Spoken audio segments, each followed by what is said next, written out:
काफी ज्यादा बढ़ रही है। आगे बढ़ते हैं, बात अब जरा जम्मू कश्मीर वक्फ बोर्ड के उस फैसले की जिस पर काफी ज्यादा हंगामा भी हुआ, बवाल मचा और 72 से 100 घंटों के भीतर दो फैसले लिए गए थे। एक तो ये कि जम्मू कश्मीर के अंदर दरगाहों पर जो काम करने वाले लोग हैं, विशेषकर जो मुजावरीन थे, वहां पर खिदमत करने वाले लोग थे, और उन लोगों को भी हटाने का फैसला एक तरफ लिया गया था कि गलत तरीके से कुछ जगहों पर वसूली होती है। इस तरह की शिकायतें मिलने के बाद वक्फ बोर्ड ने फैसला लिया था। लेकिन साथ ही दूसरा फैसला अगले दिन जिस पर काफी ज्यादा मंथन हुआ चौथे बोर्ड की मीटिंग में भी वक्फ बोर्ड की, वो ये कि जिन जिन के पास वक्फ की प्रॉपर्टी है और एक बीते कई वर्षों से दुकानदार हों, कई ऐसे लोग हैं जो वक्फ की प्रॉपर्टी संभाले हुए वहां रहते हैं, उन तमाम लोगों ने या तो किराया दिया ही नहीं है या बहुत कम दिया है। और इस पर जब अलग अलग राजनीतिक पार्टियों की तरफ से पॉलिटिकल पार्टीज ने इस पर प्रतिक्रिया दी और उन्होंने कहा कि कुछ फैसले जबरदस्ती बोर्ड की तरफ से लिए जा रहे हैं, उस पर आज दोबारा से जवाब आया, क्लैरिफिकेशन।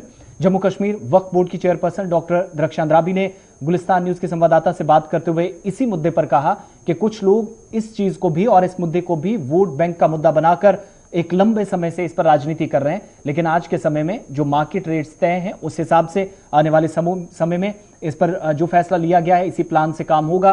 दुकानदार हों या बाकी लोग हों जो वक्फ की प्रॉपर्टी पे हैं, उनको किराया देना ही होगा।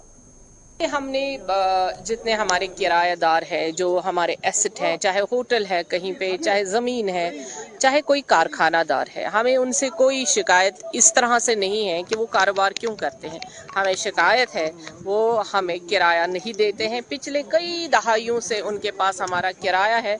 लोगों ने यही सोचा है कि इससे हमें वोट मिलता है, इनसे हम क्योंकि वो पार्टी में फंड देते थे तो इसलिए उनसे किराया नहीं वसूला जाता था। लेकिन आज किसी पार्टी में फंड नहीं जाएगा, बल्कि वक्फ बोर्ड को फाल बनाने के लिए और वक्फ की प्रॉपर्टीज को देख रेख करने के लिए उनको वो किराया अदा करना पड़ेगा। अगर वो किराया नहीं देते हैं, कोर्ट जाते हैं, जैसे कि हमारे सारे लोग जो ही सुनते हैं, जिन्होंने भी सुना, अब जब हम कोर्ट जाएंगे, यहाँ के कोर्ट में वो ज़रूर जाएंगे, लेकिन अल्लाह ताला का जब रोज़े महशर में उनको कोर्ट का हिसाब देना होगा, वहाँ कहाँ जाएंगे वो? वहाँ कौन सा वकील और कौन सा पॉलिटिशियन उनके दरमियान आएगा जो उनको बचाएगा? इसलिए हम कहते हैं, जो हमें कहते हैं दीन में मुदाखलत, उन लोगों को चाहिए कि दीन में मुदाखलत क्या है, इन लोगों ने की है या हम कर रहे हैं।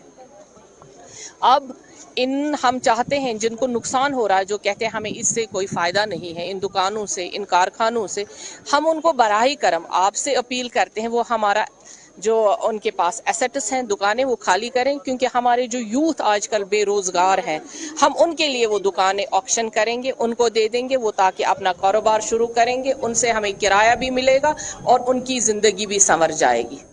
जिन लोगों ने कब्जा करके रखा है वो छोड़ दें, हम नीलामी करना चाहते हैं। डॉक्टर रक्षा अंद्राबी बात कर रही थी और बहुत सारे लोगों ने इस पर आपत्ति भी जताई थी कि ये जबरदस्ती और इस तरह का फैसला है। लेकिन उस पर आज साफ कर दिया गया है वक्फ बोर्ड की तरफ से कि नए लोगों को, युवाओं को मौका देंगे, रोजगार तो करेंगे, लेकिन साथ साथ किराया भी तय मार्केट रेट्स के हिसाब से उनसे लिया जाएगा। हालांकि इस फैसले के बाद भी कुछ पार्टियों की तरफ से जो प्रतिक्रिया दी गई थी उस पर भी जवाब दिए गए और साथ साथ जो बोर्ड की मीटिंग में कुछ फैसले लिए गए थे उस पर भी बात